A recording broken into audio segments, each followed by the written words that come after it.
Hey, what's up? My name is Alexander, and I have discovered 3 critical blind spots that keep business owners and entrepreneurs stuck that show up just a little bit differently than you might think. If these are affecting you, it might feel like you're spinning your wheels, getting ready to get ready, and it might feel like you are focusing on trying to get your ducks in a row so that you can do your best work. But oftentimes, these insidious blind spots can sabotage your momentum and keep you from taking action to produce the very results that you think what you're doing is going to help you achieve. So let's jump into it. Issue number 1 is finding ways to avoid direct action. Money loves speed, and speed follows the direct path to ground.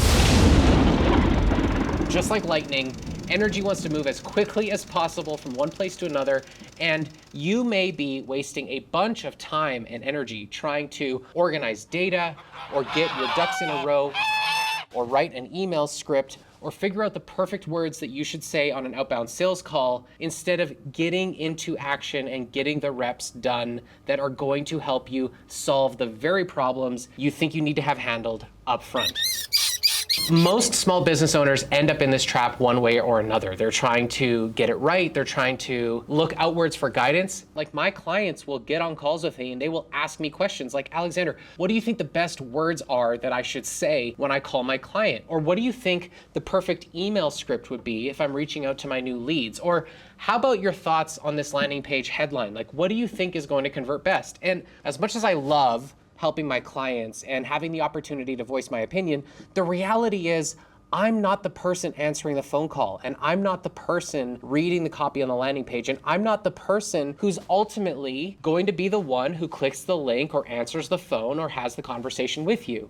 The best data that we're going to get, in fact, the only relevant data that is going to help us refine our landing pages and refine our outreach scripts and refine our cold emails, is the feedback we get from our customers by talking to them directly. Now, on a coaching call with one of my clients today, we had this very conversation. She wanted to put together her program so that she could sell it. And the conversation that I had with her was that she may very well make the mistake of creating a product or creating a program and then ultimately taking that product or program to the market and realizing it's not structured in a way that her customers want to buy. And it may totally miss the mark, causing her to have wasted all of that time and energy without having anybody who actually wants to give her money for it. You may have heard this before, that you should sell it before you create it, and that was exactly the advice that I had for her, except more importantly, what I wanted for her to figure out was how to navigate the sales conversation with a potential client all the way to the point of getting that person's credit card. In the first circumstance, where we're building a product and we're hoping someone will buy it, we spend all this time and all this energy and all this money building something only to present it and maybe get a yes or a no. In what I was proposing, what I was basically inviting her to do was go have a sales conversation with your potential clients, get a client to the point where they're literally in a real sales conversation environment, happy to give you their credit card, collect the credit card number all the way to the point where you're ready to charge it, and then reserve the right to basically say, thanks for the credit card. I'm so glad that you've proven my proof of concept. I don't have this product ready to sell to you yet, but I will absolutely reach back out when it's ready. Or even better, take the money, build the product, and deliver it to them. That is direct action. That is working with the salient and the relevant data in order to get the feedback we need from our environment to prove if what we're doing is working or not. We need to be very careful when we're setting up our experiments. What is the win condition? How do we know if this experiment is winning or losing? How do we know if a landing page is working or not working? Well, it's working when our ideal customer, when our prospects click through to the landing page and ultimately take the action that we want. It's not when our coach says we did a good job. It's not when our father finally loves us. It's not when we have $1 million in the bank account that we know our landing page worked. It's very clear. Your landing page is working when the conversion result we're trying to optimize for succeeds. So let's take action to get the page in front of the people who are likely to take the action we want them to take. Let's use that data, and then let's run experiments from that point forward. This isn't just a tactical conversation either, it's identity. And sometimes we think that if we can only give ourselves the certainty or the confidence or the comfort we need in order to be the person who runs the experiment or be the person who does the phone calls, then we'll be the person who shows up and does it. The reality is We work through our personal development issues. We work through our insecurities by being in the action. And more importantly, by taking the reps and stepping into the identity of being the person who does the calls, who sends the emails, and who puts the page in front of traffic, we then get to, from that place of identity, look inwards towards our inner authority and our inner wisdom and find for ourselves revelation and insight that only we can give to ourselves. Of course, we should look outwards, solicit feedback, get advice, get coaching, get mentorship, get education. But between the two of us, you've already gotten so much of that. The next most important question is, what do I want to do now in order to move this forward? And just get into action, get the reps. I want to dig into how marketers have ruined marketing to set some context for the rest of the conversation.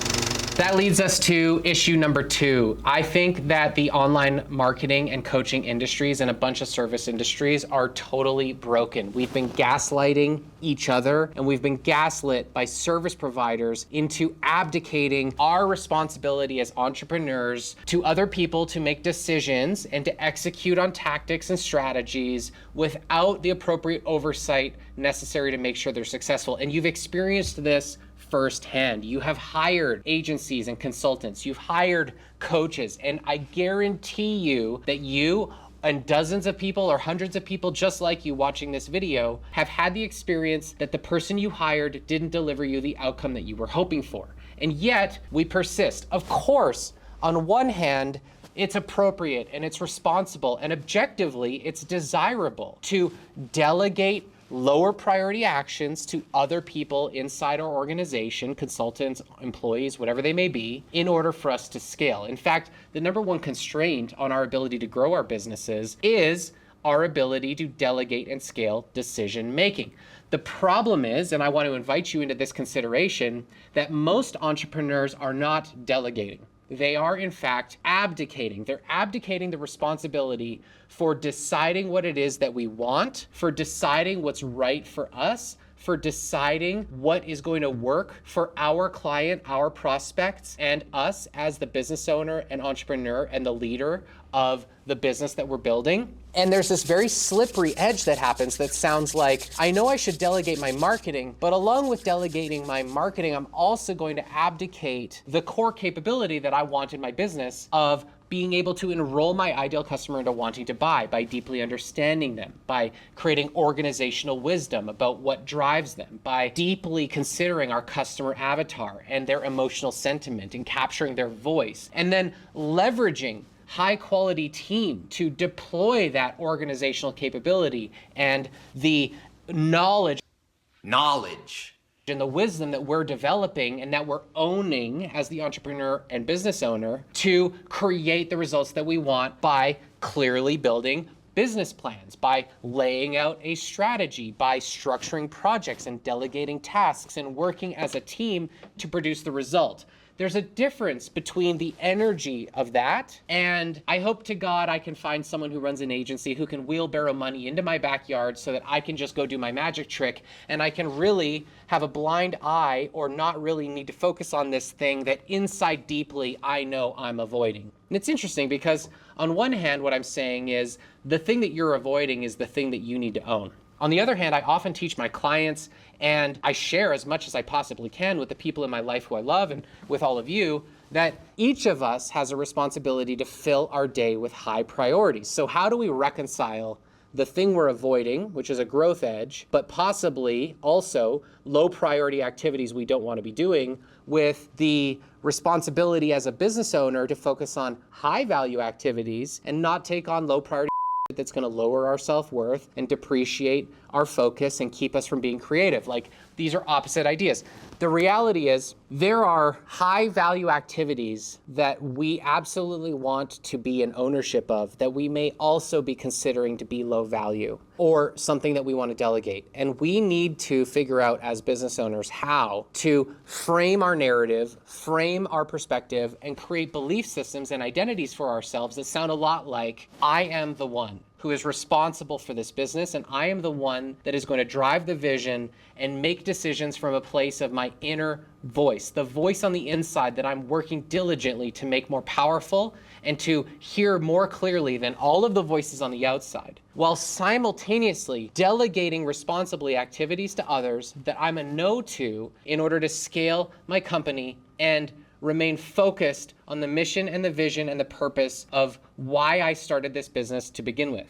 That adds up to effectively driving the vision from a place of inner authority in order to create the meaningful and inspired life that I set out to create as an entrepreneur to begin with. For that to happen, we need to be able to digest all of the information that we're learning, best practices from our environment, education from videos like this, courses, the opinions of others, but then ultimately stand strong and ask high quality questions, because the quality of our life is based on the quality of the questions we ask. And the question called, what should we do, or what's the right thing to do, is a terrible question that's going to lead you to saying yes to all kinds of dumb shit that you don't truly believe in, versus what would I love to do to solve this problem? How would I love to wake up today and to create greater numbers of conversations with my clients? Or how would I love to wake up today and create a marketing infrastructure or a marketing strategy that is something that I would love to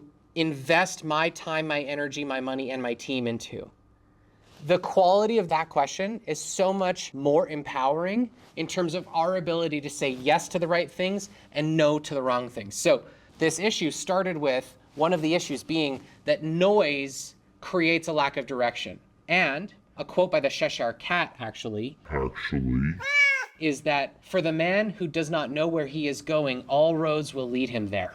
It's critical that we know where we're going. And where we're going comes from a place of what we truly desire. When we reconnect as entrepreneurs to our vision, what we want in our future, and where we want to invest our time, our energy, and our money, we can then say yes to the right things, remain responsible and accountable to the capabilities that we're developing, ask high quality questions that will help us to fill our day with high priority actions that we truly want to invest in, which means then we're no longer going to feel that we need to be rescued from that we don't want to be doing, so therefore we're less likely to abdicate to team members or to consultants or agencies who aren't going to deliver the result against our fantasies, and in the process become true leaders, delegating activities to a team that is inspired to help us fulfill and achieve our mission. That is possible. And if you're feeling like your life isn't like that today, then I want to invite you into a conversation. Send me a message on Instagram, say the word direction, and let's have a conversation about how I can help you to focus on your most meaningful and inspired priorities every day. Number 3, doing everything yourself, in part because you think it's responsible. You think maybe that it's going to save you money. You don't feel like it's reasonable to spend the time it would take to delegate it because doing the thing will take less time than what it would cost you to delegate. Or you feel like maybe because your day is full of stuff that you're willing to do, or it's just a little bit painful, it's fine that you're doing it. The reality is it's not. Every human being, you included, has this thing called a hierarchy of values. It's essentially a way of breaking down what's important to you into a list that governs your attention, your perception, and your action every day. And that hierarchy of values is revealed through your behavior. At times, we can try to live outside our values, try to please an authority, please our parents, please our preachers and teachers, please society, or live up to moral or ethical standards, whatever it might be. But generally speaking, over time, your values will reveal themselves. And every time you attempt to live by filling your day with stuff that is not as congruent, not as important as what is truly most important to you, you devolve the portions of the brain that you're using in order to engage in that activity. You literally move into perceptions of pain, and as a result, you create moderate forms of brain trauma, and worse, you create byproduct effects like the lowering of your self-worth. You tend to set and fail to achieve the goals that you don't really want to achieve anyway. You will set expectations with other people and then not follow through. You'll beat yourself up while you're doing it because you'll literally be suffering, which lowers your self-worth, lowers your capability to set goals, shrinks your vision, and prevents you from using your creative faculty to do a great job at that thing anyway, which means what happens is you end up not doing a great job, maybe even making things worse or screwing things up, creating more work for you, and long story short, if you fill your day with low priorities, your day automatically becomes consumed by even more low priorities. But if you fill your day with high priorities, you attract more high priorities to handle. When you fill your day with challenges that inspire you, you attract more opportunities to be inspired. When you live according to your highest values and you fill your day with actions that are most valuable to you, you increase your self-worth, you increase your vision, you increase your capability to set goals, you set and achieve your goals more reliably, and you increase in your capability as a leader to grow and scale your business. Arguably, actually, your ability and your tendency to fill your day with high priority, high value actions constrains your business growth more than anything else. And so therefore, even though you might perceive that it will cost you more to delegate an action than doing it, the true intrinsic cost of doing low priority actions is far more than the time it would take to find someone who loves doing it and does a great job at it, and over time will do it much more efficiently, much more creatively, and probably find even more opportunities to take stuff off your plate.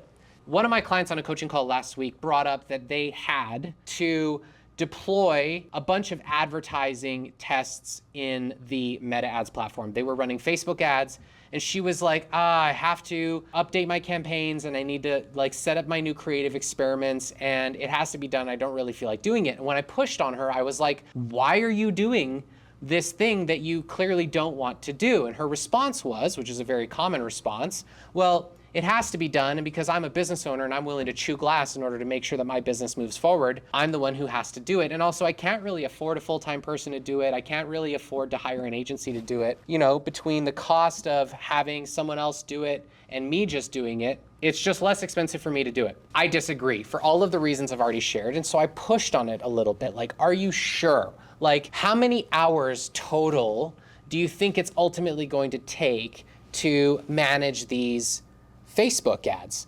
And she said, I don't know, 4 to 8 hours. I was like, great. And how often do you do this? Every couple months? Okay, so we're talking about like half a day to a day of work every couple months. Are you sure you couldn't hop on Upwork, for example, and find somebody who provides this as a contract service through Upwork on a project basis that you could hire for $15 or $20 or $25 an hour to take this thing you don't like to do off your hands? Like, will you consider it? Like, we're really talking about maybe $500. She was like, oh, interesting. Never thought about that before. The next week, she comes to our weekly group coaching call and she says, Alexander, I found someone. They had great reviews.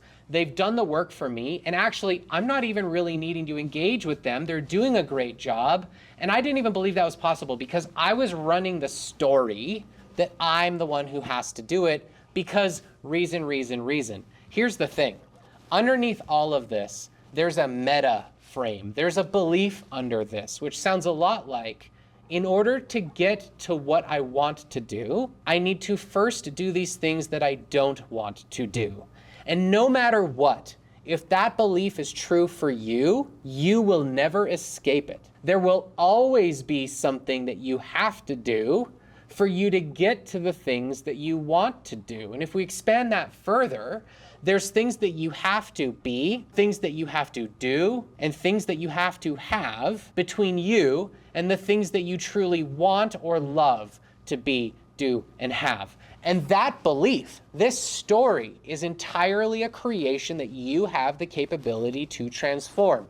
And so to summarize everything we've talked about in this video, what I want to invite you into is a curiosity. I want you to ask yourself this question. Do I believe that to get what I want, first I need to be, do, or have what I don't want?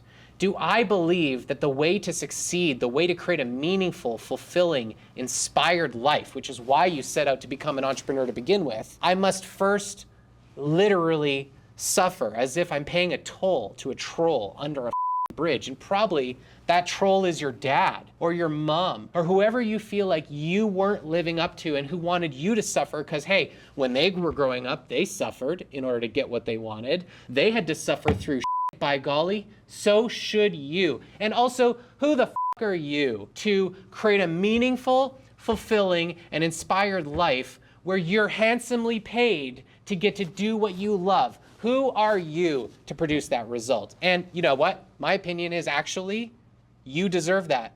That's the type of life that I want to create. I'm creating a life filled with what I love, and I'm becoming handsomely more paid to do it. It's not some frivolous semantic. It's a critical thread in the neurology of your mind to create the belief that I can do what I love and love what I do and be handsomely paid in the process. And if you're honest, that's why you started this entrepreneurial journey to begin with. So I want to invite you back into that grounding, and I want you to wake up tomorrow morning and ask yourself the following question. What would I love to do today? And what are the 7 highest priority action steps I can take today to fulfill that mission for myself? And what would I truly love to do and be handsomely paid to do it? And who would truly love to do the things in my life that I'm filling my life with that I don't truly love? And then last, in case you haven't yet found a path or it doesn't seem possible to find somebody who loves to do the things that you need to do, ask yourself how doing those activities is going to help you move towards your mission before you do them, so that you can imbue them with the quality of desire. Instead of, I have to do this task to get the thing that I want, I'm enrolling myself into truly wanting to do this task so that I'm doing what I want on the path towards getting what it is that I want.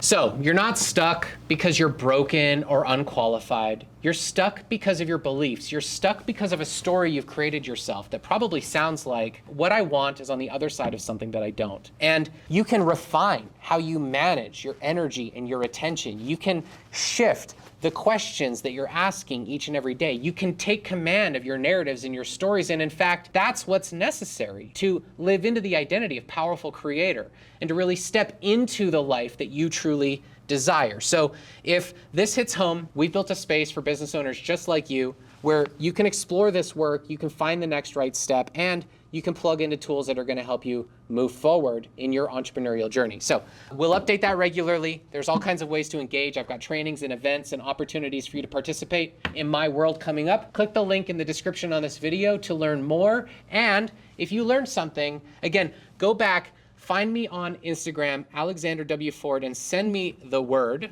direction. Let's start a conversation about how you can transform your life one quality question at a time and begin to fill your day again with what you love and less of what you don't.